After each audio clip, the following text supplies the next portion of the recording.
नाज़रीन, करौंडी में नए साल की आमद के हवाले से मच कचहरी की तकरीब मुनक़द कई वई। उन हवाले से ॾिसूं था रफ़ीक सोमरो जी ही रिपोर्ट। जी नाज़रीन, असां मौजूद आहियूं अल्दोस हाउस में, जॾहिं त नए साल की आमद के हवाले से मच कचहरी जो प्रोग्राम मुनक़द कयो आहे। ॻाल्हि कंदासीं हिते आयल दोस्तनि सां त उन्हनि जो छा चवणु आहे। जेका असांजी हज़ारे सालनि जी तारीख़ आहे या जेका रवायत आहे उन खे ॿीहर ज़िंदा कयूं, छाकाणि वक़्त सां गॾोगॾु इहे मच कचरियूं जेके ॻोठनि में थींदियूं, उताकनि में थींदियूं, ओड़े पाड़े में थींदियूं, उहे पोइते थींदियूं वञनि पियूं। ऐं असांजे नए नसुल खे, नई टही खे उन जी ॼाण न हुई।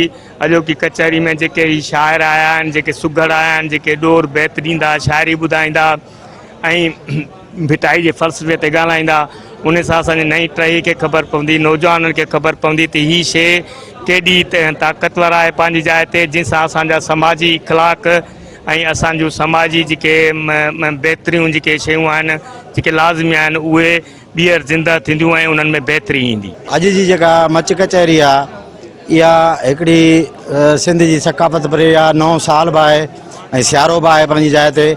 मच कचहरी जेका ही मेज़बानी आहे रैस दोस्त मोहम्मद चांग, रैस नियाज़ हुसैन चांग अल्दोस हाउस से मुनक़द कई वई आहे। उन्हनि जी मेज़बानी में ऐं सिर्फ़ु दोस्तनि खे गॾु करे ॿाहिरियां ॿाहिरियां दोस्त आया आहिनि। हिन जो मक़सदु इहो आहे त हिकिड़ो त असां सिंध जी सकाफ़त आहे उन खे रोशन करण जे लाइ कई वई आहे। ॿियो इन जो मक़सदु इहो हूंदो आहे त यार दोस्त जेके ईंदा आहिनि, साल जूं जेके कंहिंखे तकलीफ़ हुअनि, कंहिंखे ॾुखनि सुखनि, उन जी कचहरी थींदी आहे जेका मुनक़द कई वई आहे ऐं इंशाअल्लाह हर साल मुनक़द कई वेंदी हिते इन हाउस ते। ऐं दोस्त परे परे खां जेके आयल आहिनि उन्हनि खे असां वेलकम चवंदा। बिस्मिल्लाहिर्रहमानिर्रहीम। जीअं त असां नौजवान आहियूं, असां नौजवाननि खे घुरिजे त असां जेको अहिड़ा प्रोग्राम हर शहर हर ॻोठ में कयूं ऐं मच कचहरियूं थींदियूं अचनि। नए साल जी शुरूआत आहे जंहिंमें असांजे प्यारे दोस्तनि पारां मच कचहरी कोटाई वई आहे। असां शिरकत थिया आहियूं ऐं असां पंहिंजी जेका सकाफ़त खे उजागर कयूं था। महिरबानी।